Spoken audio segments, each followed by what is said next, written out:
Obviously a lot of interest this week in all things Reserve Bank, and today we're going to get another perspective on that and an update on where the review of the Reserve Bank is up to. So I think going to be a very, very interesting conversation, and obviously given where we are in terms of the economic environment, fairly interesting times. But before we get into the substance of our conversation, I would of course like to begin by acknowledging the traditional owners of the land on which we're meeting here today, the Gadigal people of the Eora Nation, and pay my respects to their elders past, present and emerging. Interesting to sort of reflect on being on Gadigal land and what it would have felt like hundreds of years ago to experience white settlers arriving for the first time. One of the things that I'm trying to do when I acknowledge country at the moment is to also acknowledge that we're fronting into a pretty significant policy change here in Australia in the form of the Voice to Parliament. And I'm trying to encourage people to involve themselves in that process, and if you haven't done so, to read the Uluru Statement from the Heart. It won't take long. If you Google Uluru Statement from the Heart, you'll find their page, and I try to remind people that that statement was actually not a statement to the Australian government or to Parliament actually. It was a statement to each and every one of us from that group of people who had consulted in probably one of the first Indigenous-led processes and one which involved a significant number of Indigenous leaders. So at the very least, I think we owe it to them to read it and to understand their perspectives. So in the spirit of reconciliation, that would be my request, suggestion, however you want to see it. As I said earlier, today's event is a great opportunity to meet the experts overseeing the review of the Reserve Bank and to hear from them about the process to date. Obviously, the report isn't due to be finalised until early next year in March. So this isn't going to be a discussion about key findings or specific recommendations, but it is an opportunity for the review group to sort of speak with you about what they've done, what they're hearing, the sort of issues that they're looking at, and to give you a sense of where they are at in that process. I think we're probably also now welcoming our live stream viewers, so to those of you who are joining us on the live stream, thank you very much for being here, and I'll acknowledge the traditional owners of the lands in which you're joining us from. So let me introduce our speakers. The far right, we've got Gordon de Brouwer, who is Secretary of the Public Sector Reform and known to me and perhaps some of you in the room as a former board member of CEDA, so always nice to have Gordon on stage with us. And then we've got Carolyn Wilkins, who's a member of the Financial Policy Committee of the Bank of England, amongst many other things. And then immediately to my right is Renée Fry-McKibbin, who is Interim Director of the Crawford School of Public Policy at the Australian National University.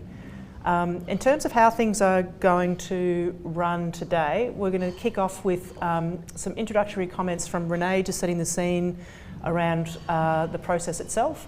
We'll have a bit of Q&A. I've got a few questions just to kind of get everyone revved up. And then, of course, plenty of time for questions from the audience, both in the room and on the live stream. And we'll finish up just before 2 o'clock.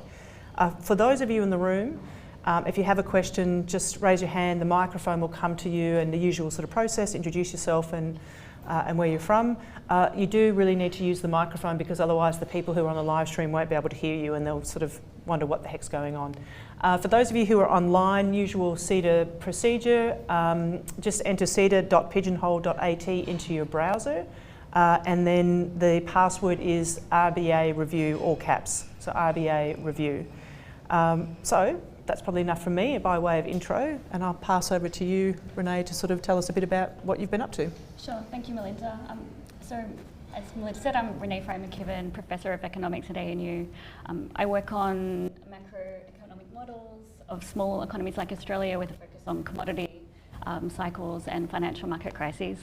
So that's what I bring to this review. But we've been very, very busy. We've spoken to so many people. We've consulted about 220 people amongst all of us. We've had hour-long consultations with former people who've worked at the bank, board members, academic community, people from financial markets, central banks from other countries. We've spoken to the IMF, APRA, so many people. We've also have over 100 public submissions. They closed a couple of weeks ago. So we've had a lot of interest from across different community groups and different stakeholders. We've surveyed the staff at the bank, so we have over 1,000 responses from current members, and we have 100 responses from previous employees as well. Yesterday we had a meeting with RBA staff, something basically like this, except there were a lot more of them, where they could ask us questions and we could go over what we'd been hearing as well. We've also looked at other central bank reviews and what people have done overseas and what kind of findings they've come up with, just as to benchmark what we're doing. So at this stage, we've just been listening and consulting and gathering information. We've commissioned a few papers from international experts just on the topics that we've been looking at as well. So hopefully today we're going to feed back to you what we've been hearing, the different points of view, and we're still looking for more feedback from others. So this is part of the conversation, just setting out what we've been hearing. So I think that's pretty much where we're at. So. Right. I might just ask each of the others to just sort of give themselves a slightly deeper intro as well, and just perhaps give a bit of insight into the sort of perspectives that you're bringing, the background that you bring. So Carolyn, maybe over to you. Thank you. Well, I am on the Financial Policy Committee of the Bank of England and have a view into the governance of monetary policy and fiscal and financial policies there. I was the Senior Deputy Governor of the Bank of Canada for 7 years, involved in all areas of their policy, and led the review of the Bank of Canada's mandate, their inflation targeting mandate, which we do every 5 years. So I think I bring that to the table. I have to say that at Princeton University, where I'm a senior research scholar, monetary policy is in what's happening, the lessons we can learn from what's happened over the last 5 to 7 years is also something that I can add. Just a final thing I want to say is I have a lot of respect for the scope of the review and how clearly it was set out, and the intent to be as constructive as possible. And I think there's an opportunity for Australia to be a leader in this, and I'm very grateful to be part of it. Gordon? Yeah, thanks, Melinda. My name's Gordon de Brouwer. At the moment, I'm the Secretary for Public Sector Reform in the Australian Government. So I do a lot of work on the public sector. I was a member of the independent review of the APS previously, and I was a long time public servant around the Environment and Energy Department. Was in PM&C, Treasury, RBA, and Professor at ANU. So the public sector governance, those dimensions of governance and institution, are things that I'm very aware of and very familiar with and work in. I'm also, by training, an economist. So my PhD was in financial markets. I worked most of my life actually around open economy, macroeconomics, and monetary and fiscal policy in the RBA, Treasury, and PM&C, usually during crises. So I'm very familiar with the RBA and what it does in terms, so both the institutional features of public sector, as a public sector institution, but also the nature of central banking and the policy that they work on. Thanks, Gordon. In introducing everyone else, I realise that, of course, I've done this so many times I forgot to introduce myself. So I'm Melinda Cilento, the CEO of CEDA, the Committee for Economic Development of Australia. So I apologise, wasn't assuming that you would all know me, but just forgot. We all know you. Renée, can I just ask you just a quick question in terms of the process and the papers that are that you've commissioned? Are they going to form part of the final report? Are they up on a website now, or both? They're not completed yet. Yep. So all of that material will be put up on the website, I guess, when our report comes out. So we're still working with the people that we've commissioned the papers from, just working on ideas and giving them feedback and going back and forth. But pretty much most of the materials that we have, except for the confidential things, will be made available along with the report later. Great. Obviously, one of the key features of the review itself, and things that the key issue that people are going to be interested in, if you like, is the performance of the RBA, broadly defined, I guess. And we've seen this week and fairly frequently that the performance of the RBA is subject to sort of ongoing critique, if you like, in the media. But Gordon, perhaps you might like to just give us a bit of an understanding around how the review is thinking about this issue. And it covers everything from the choice of policy tools. We've seen different tools being deployed more recently, policy implementation, policy communication, of course, has been a bit of a hot topic. And I know there's a lot of focus right here, right now, but this is a review that's taking a longer term perspective. So, how are you thinking about that in the context of quite a few different episodes that we've seen? Yeah, thanks. So I think the feedback that we've had from people is very important to be open and honest around performance, but also to use that information to be thinking about how do we ensure that the RBA is as strong and as fit for purpose as it can be. And so there's a lot of reflection around performance, on frameworks, on governance and on the institution. I think if you take a long-term perspective around the inflation targeting period, it's 30 years or so, then inflation's averaged 2.4%. So the inflation performance is actually well within the target, so that's good. And output variability and unemployment are lower. And if you benchmark that across comparable central banks, actually Australia fits well on par with other central banks, at least on par actually with other central banks. The issue is when you look at particular periods, and that's where I think a lot of the discussion you're referencing, Melinda, comes back to specific periods. And the feedback we would have, the concentration of comments would be around the low inflation period of the mid-20-teens, then the unconventional policies with the pandemic, and then the high inflation period that we're going through now. And a lot of those comments are understanding clearly what went on, so being clear about performance, but again, an eye to what does it mean for the future and for the design of the institution and our recommendations. So the low inflation period, the 2016 or 2015 to 19, were interest rates too low and relative to where inflation forecasts were and where unemployment was? I think we've heard a range of different explanations of why that's the case, and I can go through that, but for brevity I won't. But I can. But the point to take from that is that the question that people raise is the communication of the bank explaining why its policy stance is where it is that it is actually clear and fulsome as it could be. So the lesson that we take or that we hear from people is being very clear about why policy is where it's at, and that's what it's doing, what it could do alternatively, and why it's doing this rather than that. So more clearer communication around the stance of policy. The second period of the pandemic and unconventional monetary policy, I think what we've heard a few things. The starting point is that was a period of extreme uncertainty. So we're going into something that was unprecedented in living memory, and a really big social and health shock and an economic shock.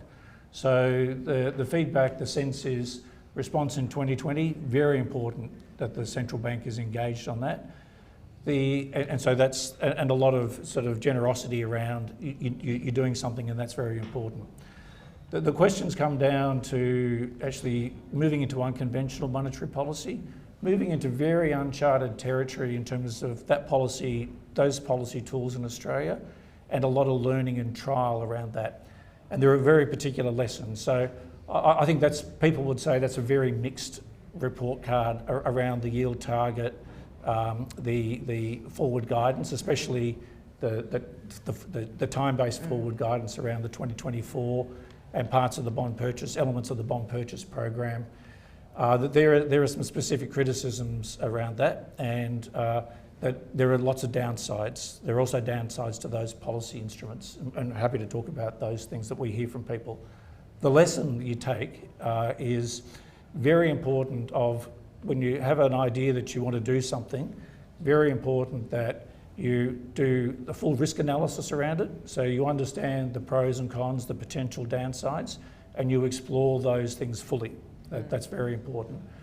The second is being very clear around what your exit strategy is. If you're trying unconventional tools, know or think when you're getting in there how you're going to get out and where are the triggers and how do you do that. It's also a reflection on how do you make decisions, especially on very sensitive decisions.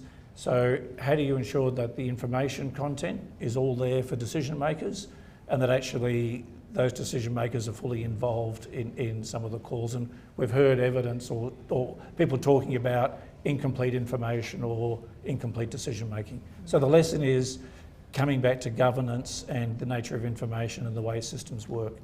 So there's a lot in there. The current period of the high inflation period, I think this is a genuine shock.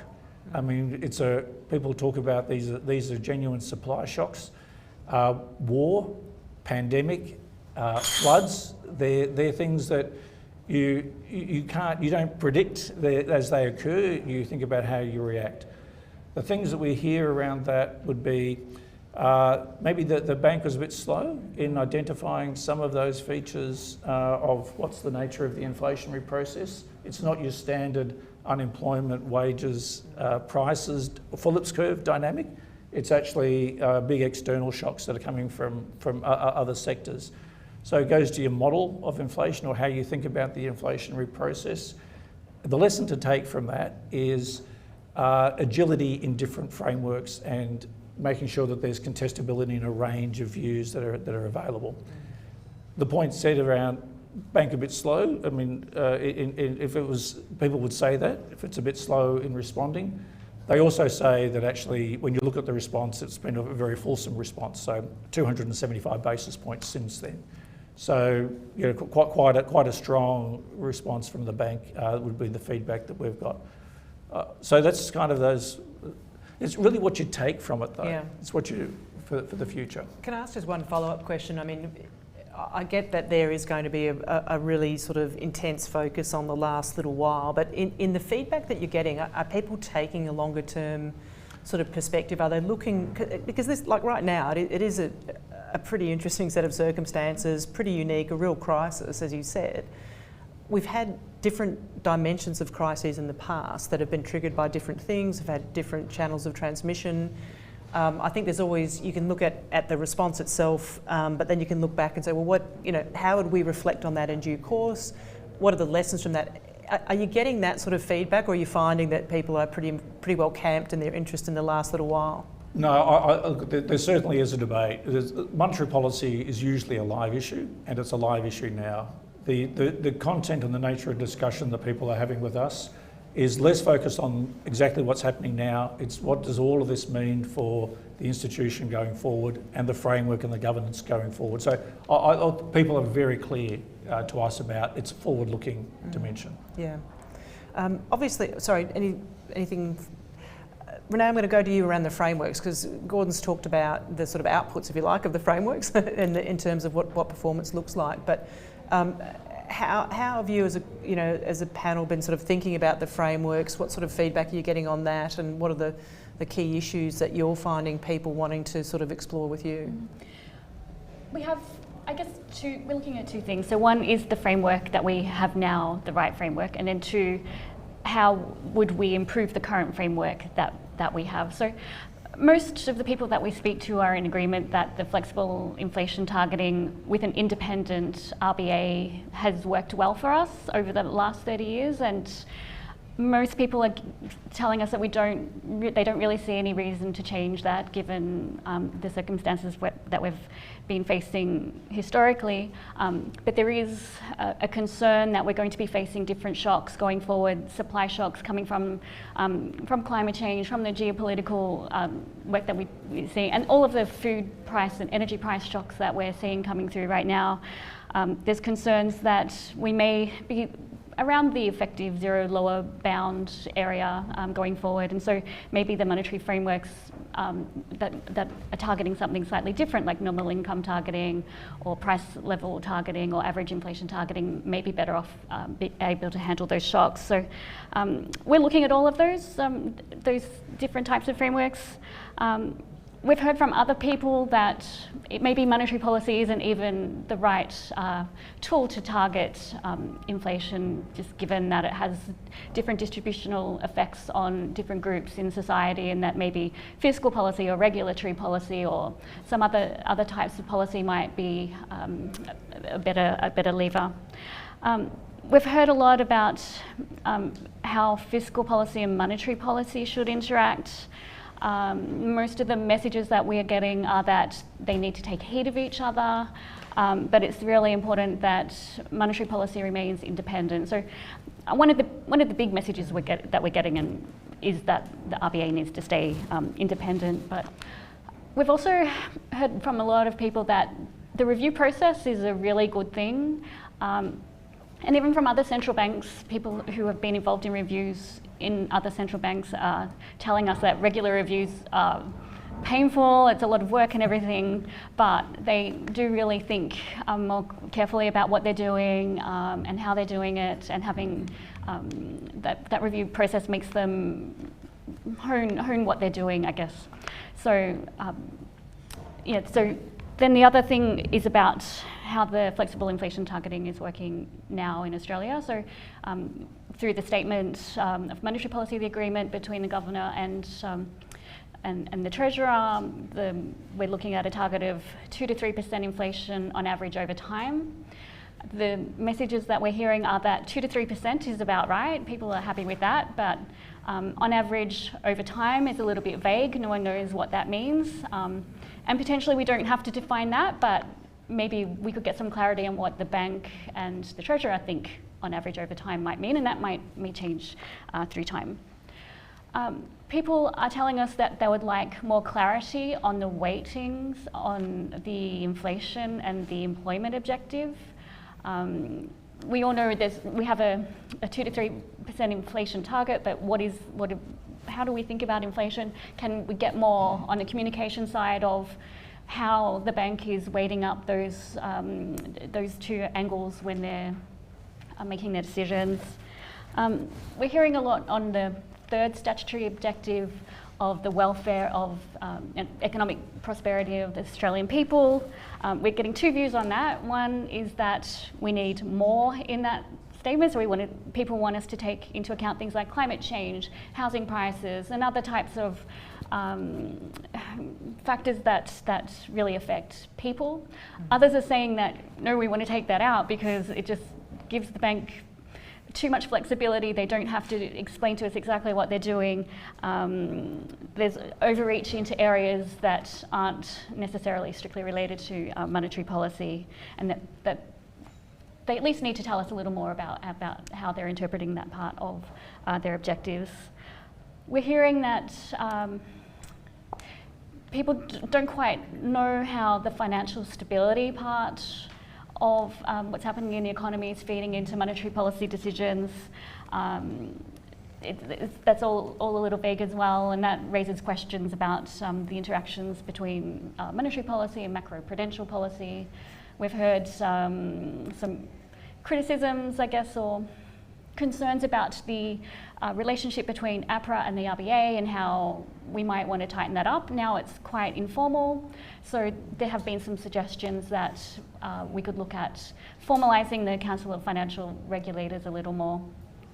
But I think the overarching message that we're getting through all of these factors is about communication, and the bank really needing to hone the communication, the way they communicate to the people in this room, and also to everyday Australians who are making decisions based on what the bank does. They have a lot of trust in the bank, and that's such an important part. I guess the last thing to say is that we've been hearing about, I guess from our point of view, if we were to recommend some changes, we could do some more significant changes, I guess, by opening up the Reserve Bank Act, but most people are giving us feedback that you would have to be really sure and have a really high bar to actually do that. Or we can recommend that some of these issues are addressed through the statement between the Governor and the Treasurer. But I think I'll leave it there.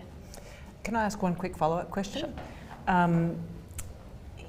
you sort of raised the sort of issue of, the role of monetary policy versus fiscal policy. Are you finding that people, because one of the things we've seen in the last two crises, I think, is much more responsive fiscal policy than we've seen in the past, and certainly through the pandemic.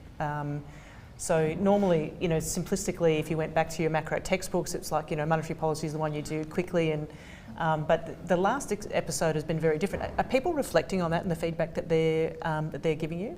I think the consensus is that fiscal policy works better when monetary policy can't do much more because it's at that zero lower bound. And then when you start getting into the unconventional types of policies, it's not as clear-cut a decision, and there is more interactions with fiscal policy by using those types of tools.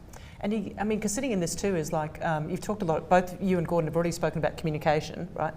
And communication is about expectations, and also a bit about confidence, really. Like, one of the problems in a crisis, of course, is that if people lack confidence, maybe monetary policy is less effective, and money in the bank is, in your hip pocket is more.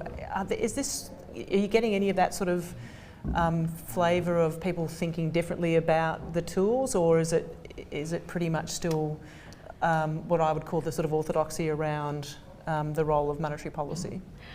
I don't necessarily think around the tool. I think for the general public, they don't necessarily understand these more complex tools that we're starting to use, and I think it's been a learning process for everybody. But I think the general public sees from the feedback that I guess we've been getting is that the general public knows what the RBA is, and that they're a really important institution, and that they really look to them for leadership and confidence and stability, and knowing that someone's kind of looking after them, I think. And I think that's why the communication is really important, and just making sure that people understand exactly the circumstances that they're going to be in. Yeah.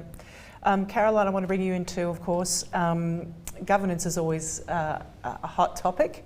My own sense is that when people are reviewing the performance of the Reserve Bank, they love to then look at who's on the board, as a for instance, and talk about the role of the board, the composition of the board. Really interested in what you're hearing there, and please feel free, of course, also to kind of give us a bit of a sense of how we sit in the landscape of other banks that you might be familiar with around how we do this. Sure. Well, I think that governance issues, particularly related to the board of directors, we've had a lot of feedback. I think it kind of it's probably at least half of the feedback, and it's interesting because again there are just a wide range of views. I could say that the consensus is really around the respect that people have for the board and the board members, and confidence that those board members are doing what they can to take the right decisions and contribute. The other part of consensus is really about being careful not to undo any diversity. In fact, if nothing else, increase the diversity. And so the constructive comments that come around that are really like, who's on the board? How is the board selected? What's the remit of the board?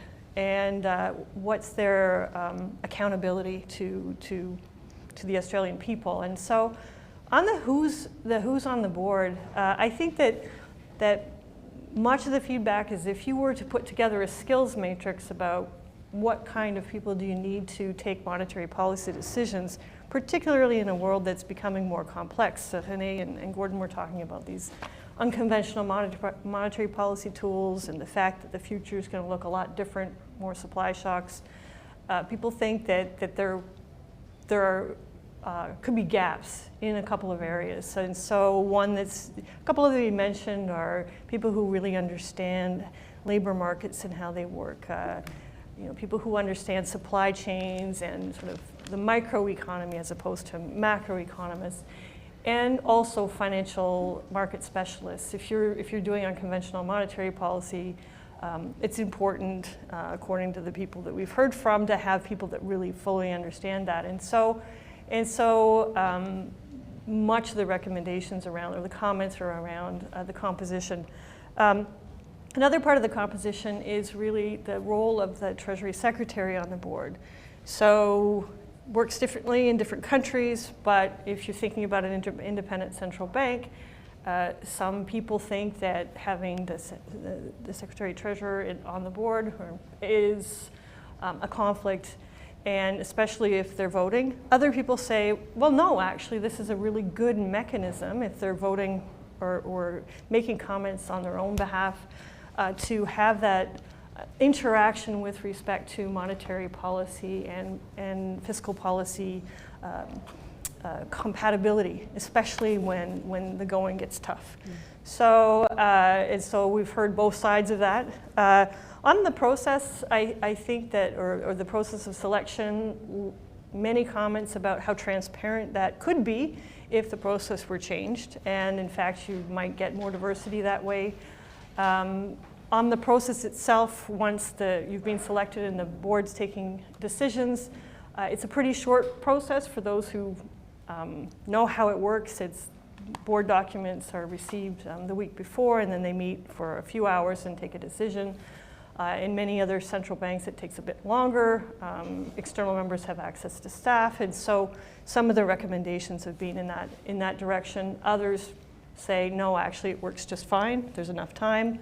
And then I think the final thing, which was quite an interesting one for me, is the remit of the board as it is today, which is to take monetary policy decisions, but also to have a role in governance of bank operations in some sense.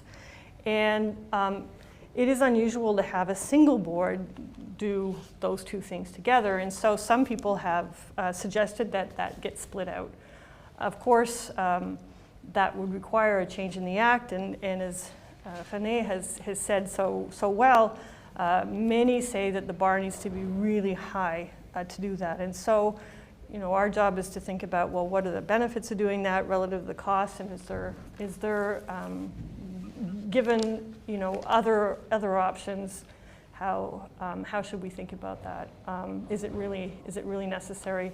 And so I think in some there was a lot of comments there, a lot of constructive ideas for strengthening the board.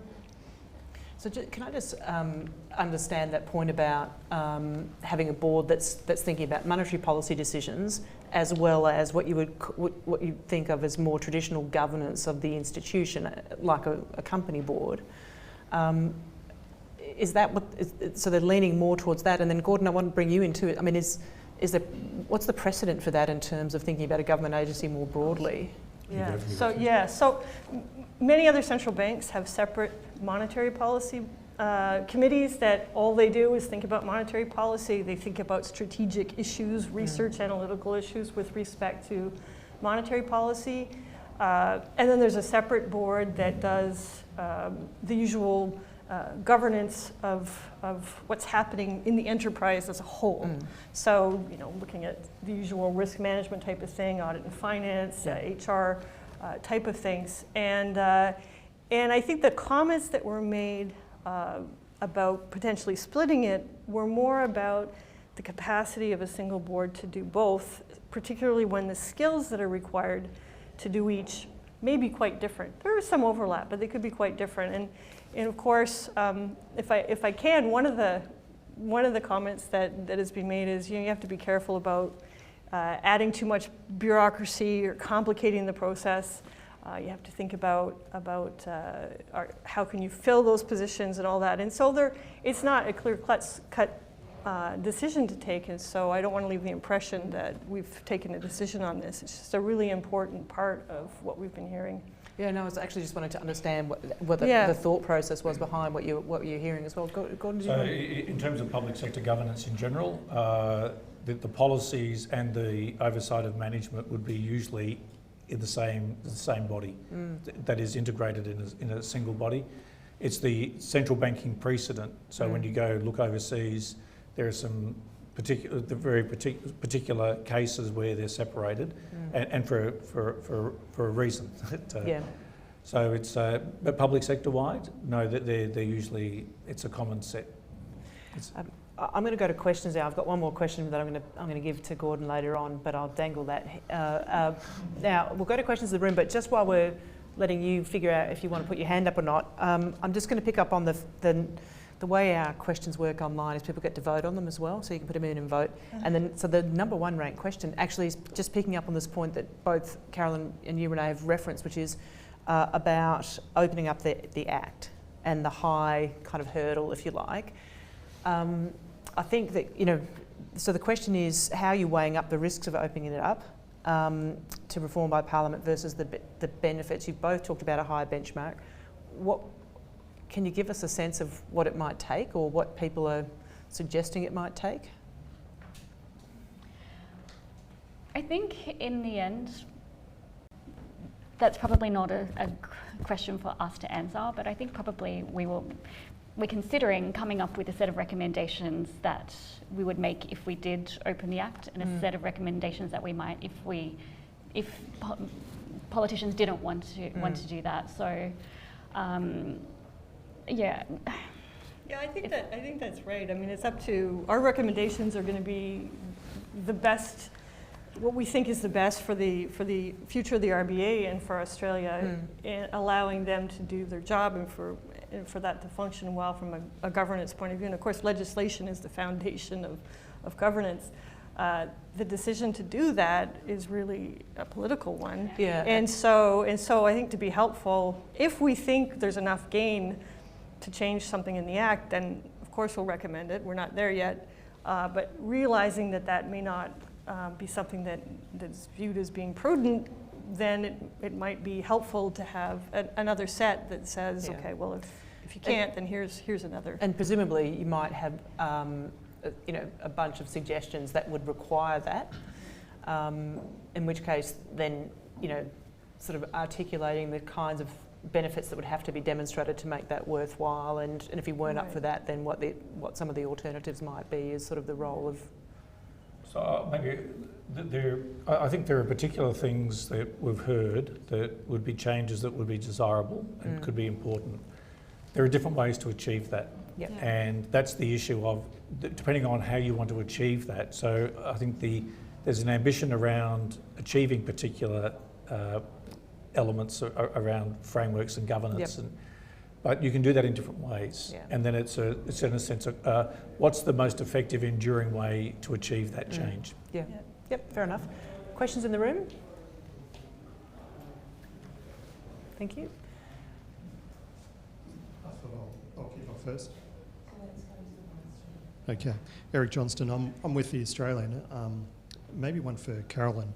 You mentioned in your preamble, you talked about doing a review in Canada about interest rate targeting, that comes under consideration every couple of years.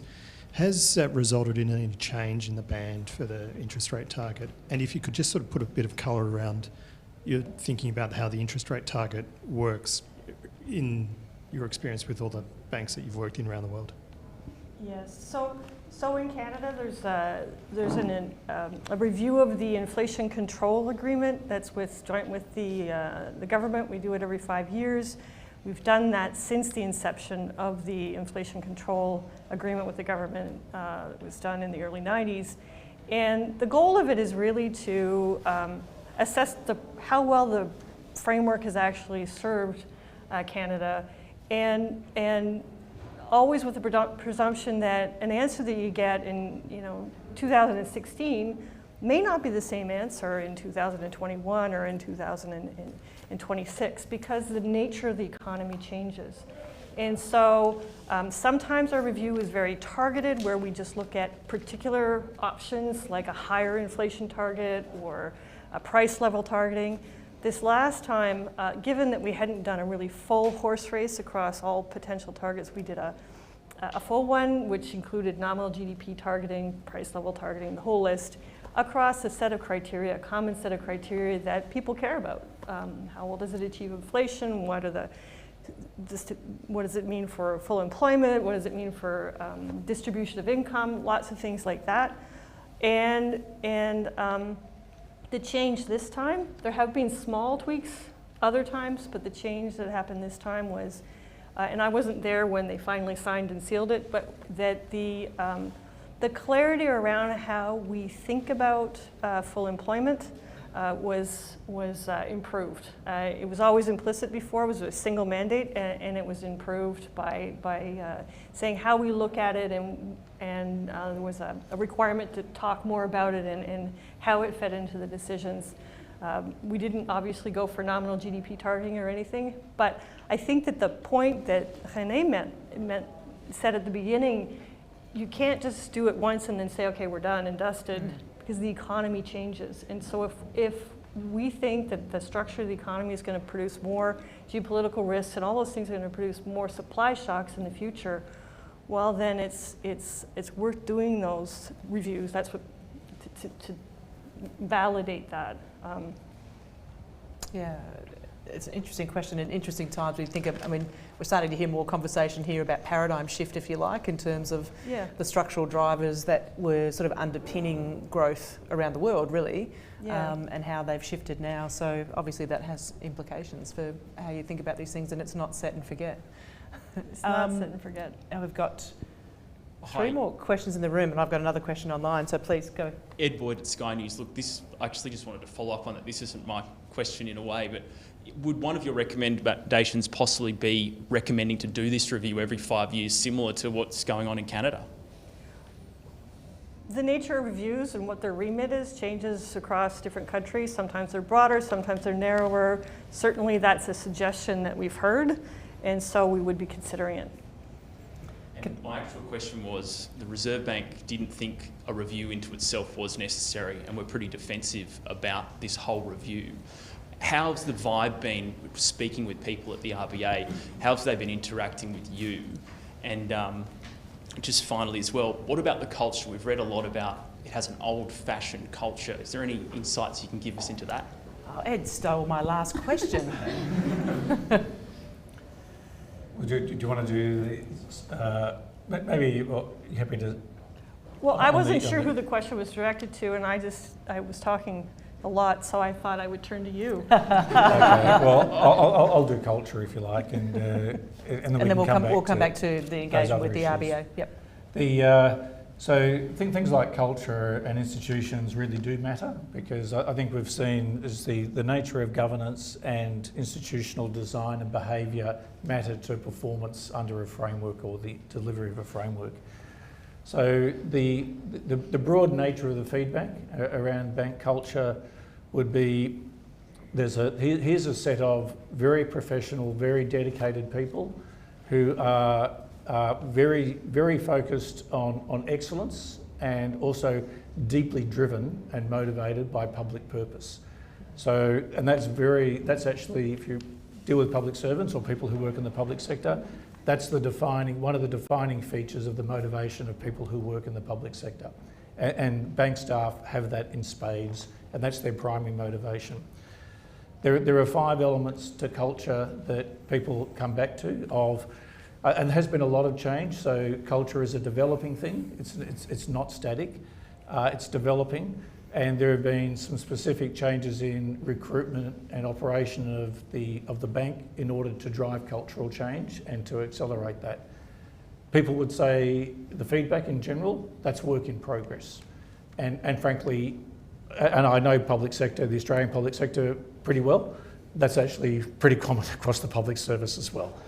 So the issues that come up are the nature of hierarchy and risk. So when you're in an organisation where there's a decision basically once a month, and it's a bit of a top-down process, how do you use the hierarchy to help people do their job and enable and empower them to do a job rather than shift everything up? So every institution struggles with hierarchy, and the bank struggles with risk and risk-taking and the dispersion of risk. People would say the bank's not perfect in there. It's got more to go on how it manages and how it really works with hierarchy. The second element is around silos, and every institution has silos. I mean, commercial, private sector, but public sector has that, and the bank also has it, and particularly around the economic and the financial parts. So there'd be a reflection from people when they talk about it, is that that's still an impediment to open and integrated decision making. So more to go on silos. The third would be around leadership and professional development. And it's not unusual, and this is probably a trait around public sector. There's been an under focus on how do you develop your leaders, that actually being a leader in the RBA isn't just being a really great economist, it's actually being a good leader and good with people and growing and developing people. And that's something that the bank is moving to. So they're professionalising their HR more, but that again, people would say work in progress and more to go. And again, on that of people's career development and professional development. I mean, these are kind of standard things in any workplace, but developing more and more on that.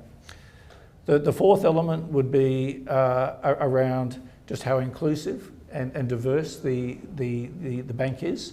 And when I say that, people are absolutely clear that actually that's not a statement of wokeness, it's actually a statement of effectiveness and efficiency. If you don't have a diverse workforce, then you don't get the challenge and the insight and the contestability around ideas. Where the bank people would focus, and they're not around gender, and particularly around sort of flexible work practices, and that's not just for women, but it's flexibility in the workplace, but also still a workplace that's is still not gender balanced, and that matters to the effectiveness. But also, and this is public sector in general, it doesn't reflect our population, especially around cultural and linguistic diversity. And that matters to having the depth of insight and debate that goes on. So the bank has a fair way to go, actually, especially in the economic and financial areas around that cultural diversity. The final element is openness and the contestability and the way debate happens. And those other things matter. I mean, they all feed in. But actually, if you go back to performance, if you don't have a really good open debate, and then actually a good idea can turn into lousy implementation pretty quickly, and you're not really testing. And that's both for the internal contestability and the openness to debate, especially around research. And I think people talk a lot about research in the bank, but also the openness to researchers outside in academia, and probably also those sorts of natural engagements with people in the markets and other. So it's not as open, it's not as contestable in terms of its internal debate as it could be.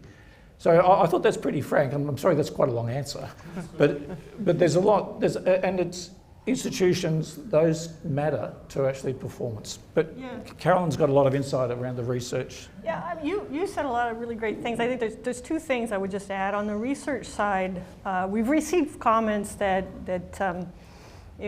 people wish that research played a bigger role in fundamental analysis, played a bigger role in the policy debate, and also in the actual policy decisions that are taken. They also wish that there was more time and value put on doing that kind of research because it kind of raises the bar in terms of people's skills and their ability to contribute, but also the ability to interact externally, as you said, with outside academics. And certainly in terms of the skills that the RBAS has, there's a lot of skill there. It's a question of how do you have the right mix of people who are generalists, but also invest in those really specialized skills.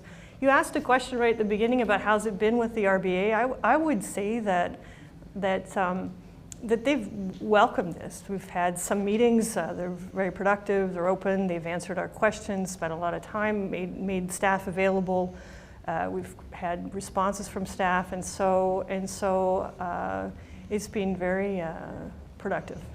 It's very positive. I just on the staff thing, I want to be really clear how much for myself, but I think the panelists, how much we respect bank staff. So these are things that bank staff are saying to us about how they want to improve their workplace, and I think that's a really constructive engagement. But it comes with very deep admiration and respect for the people there. Renée, did you want to add anything else at all? I think the idea of research and the role of that in the bank, and interacting with outside people like academics is about contesting ideas and making sure that you're taking other perspective into account that maybe you're not thinking about if you're all in the same room together at the same time. I think that's probably all I would add. Yeah. I would add that the issue around inclusive decision making is something that we're all working on. I know there's other questions in the room. I did just want to ask one question. Don Keogh, coming through on the Pigeonhole app. It goes back to this issue of the two boards, and I know we've sort of touched on it, but John asked specifically about, what are the pros or cons of both of those approaches, and are you getting views put on both sides of the equation, or just if you were prepared to elaborate a bit more on that? Definitely hearing pros and cons. I don't want to give my own sense of pros and cons or ours, because we really are, we're very committed to listening for the next little while before we settle on it. I think on the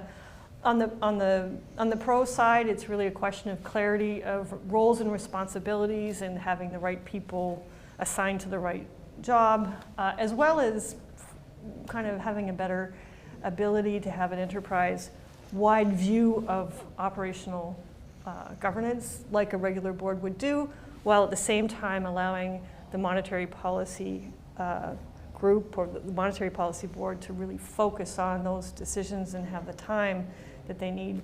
On the con side, it's what you would expect. It's well, is this not going to just increase the amount of bureaucracy that's involved and be a distraction for the governor and bank staff in a way that wouldn't be helpful for their ultimate remit, which is for the well-being of Australians. And so we all know that governance can be a blessing. It can also be unproductive if it's not set up right. And so for us, it's really a question of what can we achieve on both sides, one keeping it in one place or splitting it up. And really it's a cost benefit that we'll have to do. Yeah, I mean, I think the reality is that as soon as you introduce another governance structure, you introduce a whole bunch of other process, and at the very least, you want to be able to justify the value that. of it. Yeah. In the room, I think we'll go here first, and then we'll go to you. Thank you, Peter Hannon from Guardian Australia. Just a question about the elements of how the review is approaching issues such as climate change, and sort of how can a central bank, if you like, have a role in maybe smoothing out demand or supply shocks. And also another issue is about management of asset bubbles. And I'm not sure whether this sort of sits with the APRA kind of relationship, but how can a central bank, if you like, see those coming and avoid them sort of puffing up? And just a supplementary question, while we've been here, I know the Treasurer's put out a statement saying that he's seeking to make the panel's findings, the reviews, available to the opposition, so it's very much bipartisan. Could you explain a little bit about how the sharing of your information as you're kind of undertaking it is going with the government and the opposition? A lot in that. Well, so climate change, asset bubbles, opposition. All in one question, okay. Don't feel you have to answer them all. I'm looking at Gordon and Carolyn. I can... Yeah, so we've heard a lot about climate change, and obviously it's an issue that is really important, and everybody's grappling with it. We're seeing the floods, we're seeing all of the disasters that we've had in Australia and overseas recently, and some other central banks, like the European Central Bank, are putting climate into their objectives as well.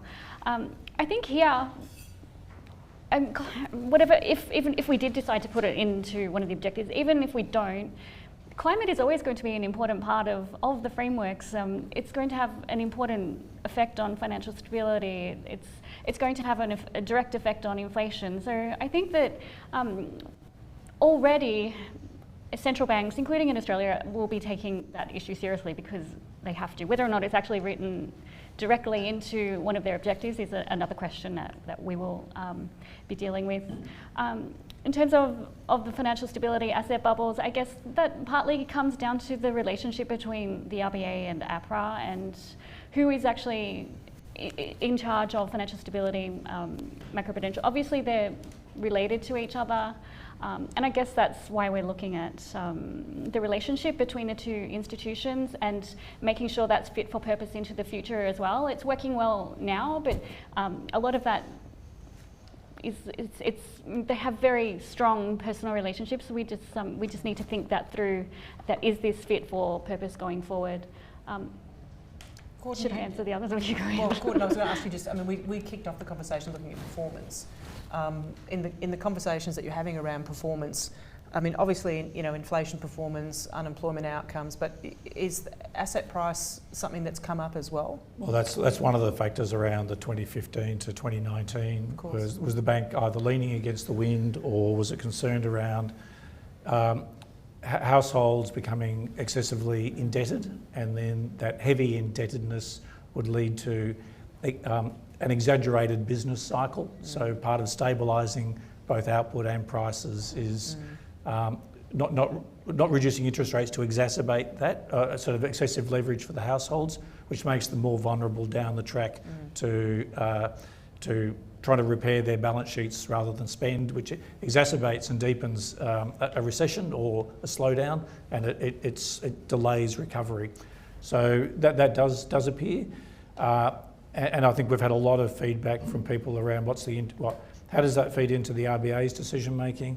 How does that feed into APRA's decision making around the use of macroprudential tools? And what are the communication lines between, as Renée said, between APRA and the RBA? And that's where the Council of Financial Regulators is very important. That's where those debates happen, and that's where those discussions occur. I think what we've also heard is very important to have really clear clarity, or sorry, how can you have clear clarity? Real clarity around what the responsibilities of different institutions are, so that they can be accountable. And that's a very strong bit of feedback we've had. And so thinking around how do you bring those things together, communication and engagement really matters.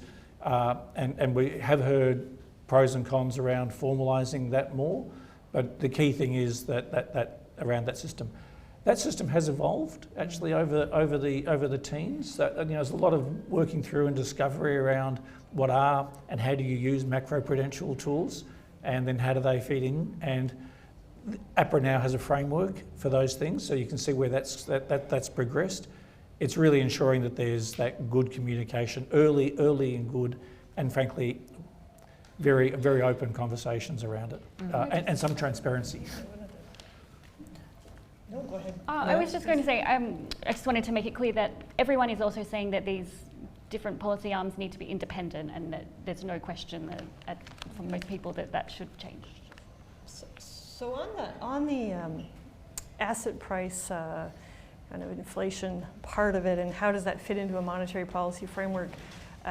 What's the role of macroprudential? I think the a lot of good things have already been said. I think one of the comments that we've got, aside from the formality of the group, is really, how do you make sure that you take into account that these asset price inflations are not, are taken care of if they come from outside the banking system and in areas that are unregulated.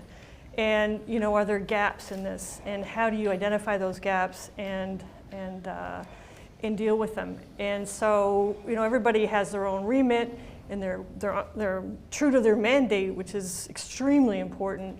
But at the same time, there may be gaps in mandates. And so how is that being taken care of? And of course, with shadow banking, or what we call non-bank financial intermediation, which caused particular issues in different countries, most recently in the UK with LDI investment of pension funds, you can see how this kind of comment would arise.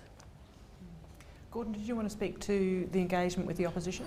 Yeah, well, as many as we'd all know, when you want to get enduring change, having bipartisan support for that change helps. And so if we're talking about the nature of the Reserve Bank's mandate and framework, its governance, as how it works as an institution, if we want to lock in enduring change, actually that bipartisanship does matter. It's up to the Treasurer and the Shadow Treasurer to talk about their positions, but it's also then becomes incumbent on us to engage with them and be open with them about what we're hearing, and as we get to this, what our own directions are, where we're going. That's part of helping form a consensus. And so, I think, you know, the Parliament and governments are responsible for these institutions, and unless we're engaged with them, then we're not doing our job. Just before we go to the next question in the room, a couple of sort of process questions in here as well. Are you going to make the public submissions available before the report is released, so that you can get feedback from others on the public submissions, just to add to the complexity of your consultation process? And in preparing the report, are you going to provide kind of a line of sight to the feedback from different groups? So the one that's called out here is, you know, will you give a sense that this is feedback from former board members without necessarily attribution? This is feedback from within the RBA. Is that something that's going to be sort of called out to sort of give a bit of clarity, if you like? I think the submissions will be coming public in 2 weeks. Yeah, so you'll be able to get them from our RBA website in 2 weeks' time. Where people have said that they're providing that submission confidentially, then we fully respect that confidentiality, and we do have that, and we've also got that, and that's really important. Of course, yeah. In terms, that's a really interesting we'll have to talk about that actually, because we've been very clear to people that the conversations we've had are confidential under Chatham House rule. That is, we'll take your idea, but we're not going to say where it came from, and I think we have to protect our respect to people. Where we can, I think it's a good thing to say, because we do hear different things from different groups. I think the intent of the question, at the risk of verbling Zach, who asked it, is that sometimes there's value in that if you've sat at the table and you've seen something you think can be improved, the fact that you've sat at the table maybe adds weight to it, or needs to be considered in how it's weighed up, I guess, is what where the question's coming from. Yeah.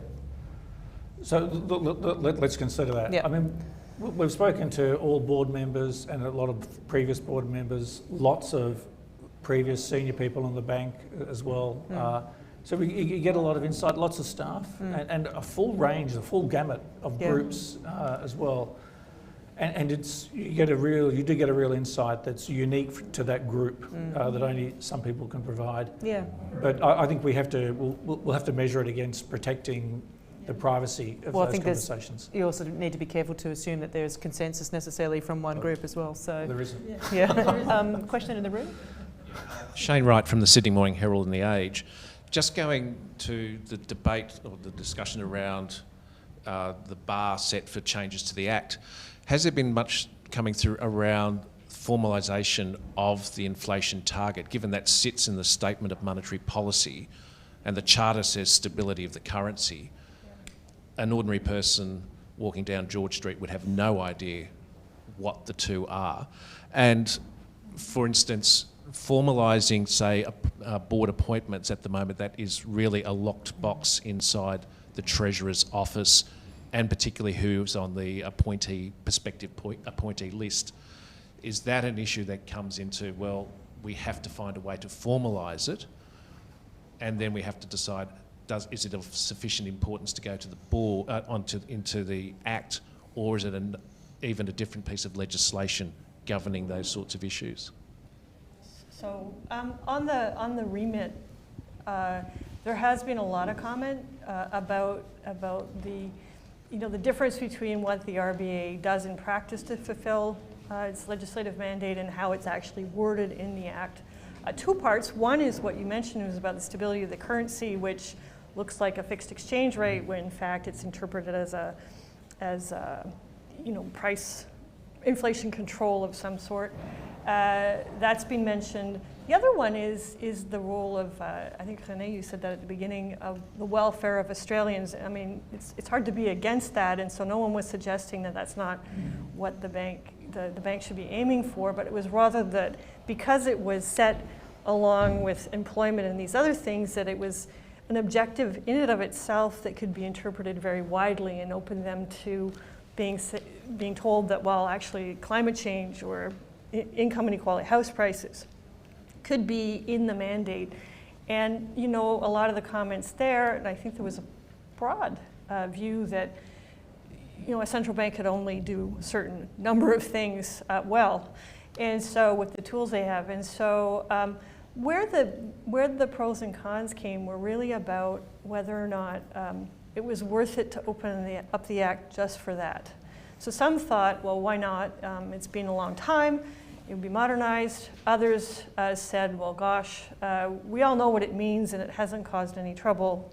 So let's leave it as it is. So again, this is a part of, I think we covered that. The other question was about the board appointments. Oh yes, it did, and I think I mentioned that, so I could just expand on the board appointments. Definitely, a very frequent comment was about how it was done, and you know, if your objectives were to increase the diversity. Not, and here I'm talking about diversity in the broad sense, diversity of thought, getting people that you wouldn't have thought of who think differently, then there would be a benefit, in fact, to the governor and the treasurer to open up the process in a way that allowed expressions of interest. For example, you know, a process that for selection that was related to terms of reference in a skills matrix. So you know, you lose somebody who knows something, you want to fill that without being too rigid. So different aspects of that, but I think that was a pretty common comment with respect to the board. So transparency around the types of skills and people they're looking for. Yeah, and yeah, there wasn't any. I didn't hear, and my colleagues would know this. I heard more that the process, you know, could be improved rather than you needed to put it in an act or put it. It was more just change it and. It's interesting because, you know, this is something that happens. This conversation is pretty prominent also just in broader board governance and how you think about a skills matrix and how you think about people who work together and collective skills.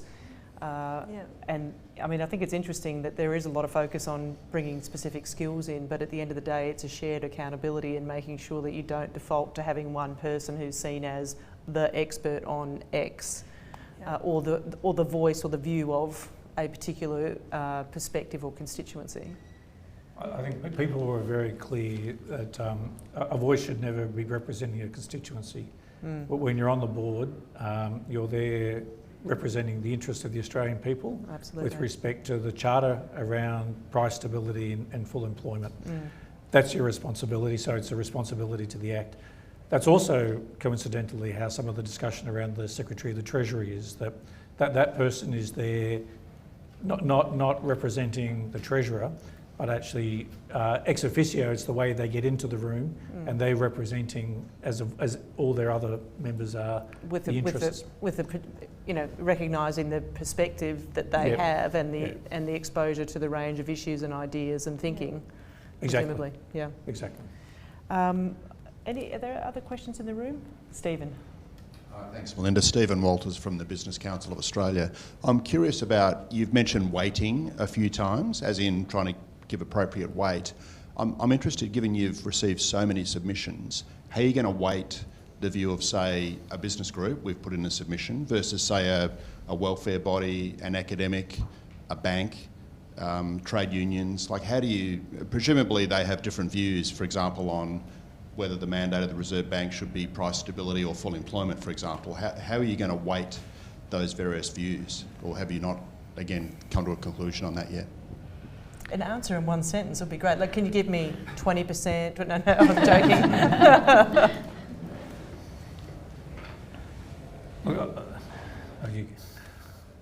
Well, we haven't read through the reviews yet. We've only just started to synthesise. But I guess we'll be looking at what the most current or the most common themes are, and we'll weight that with the expert materials that we're commissioning and looking at other reviews and things. But I don't think we can say like it's 25% on a particular group or like that, but I guess once we've formulate our review, I guess we will have some kind of statement, I guess, on how we actually came up with our recommendations, and we'll have all the materials in there, and hopefully it'll be very transparent as to where our recommendations will come from in the end. But at this stage, I think it's a little early to say. I think it's important to say that if there are some important and strong recommendations that we don't take on, I think it's incumbent on us to explain why we didn't. Yeah.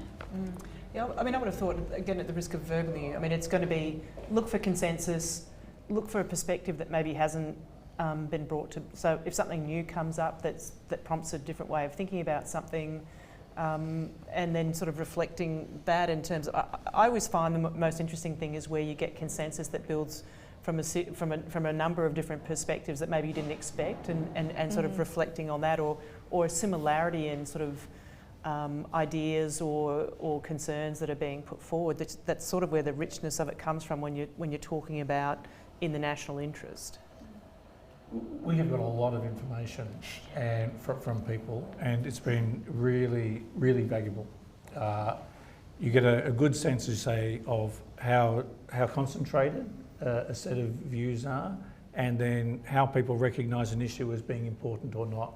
And I think we've given a flavour of that in some of the feedback of where people say, this is really where you need to be addressing an issue.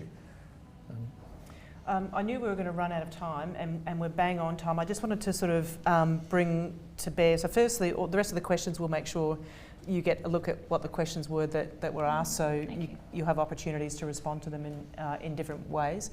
But obviously one of the things that was touched on by each person in various responses was the point about communication. The bank itself has reflected on communication. I think, have done their own review. The Governor in his presentation at our annual dinner spoke to it, and reflections on how they've communicated monetary policy and their approach to unconventional, and how they've perhaps already learned some lessons there. So I think communications is going to be really critical, and my sense from some of the questions is that people are going to be looking at this. It's something that's evolving. I mean, we've looked at transparency around board minutes. That became much more of the convention over time. The question that's here, just for your own information, is around going really simple in communication and looking at diagrams and pictures. And when you're talking about culturally and linguistically diverse country that we are, that obviously people are interested in how far you might go on that. But just so you know, people are interested, thinking about very different creative ways and how the bank might get its message across.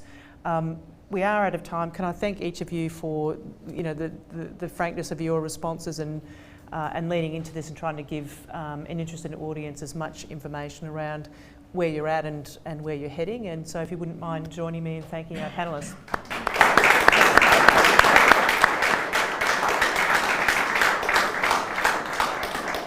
Just before we close out, I always have to do a bit of a spruik for all things CEDA. We aren't closed for business until sometime into December, so lots of content still on the website, and just a bit of a forward pitch to next year. The team's done a pretty amazing job in trying to get a forward program that I think is pretty interesting and engaging. So as always, please ceda.com.au and have a look at what we've got on. Thanks very much.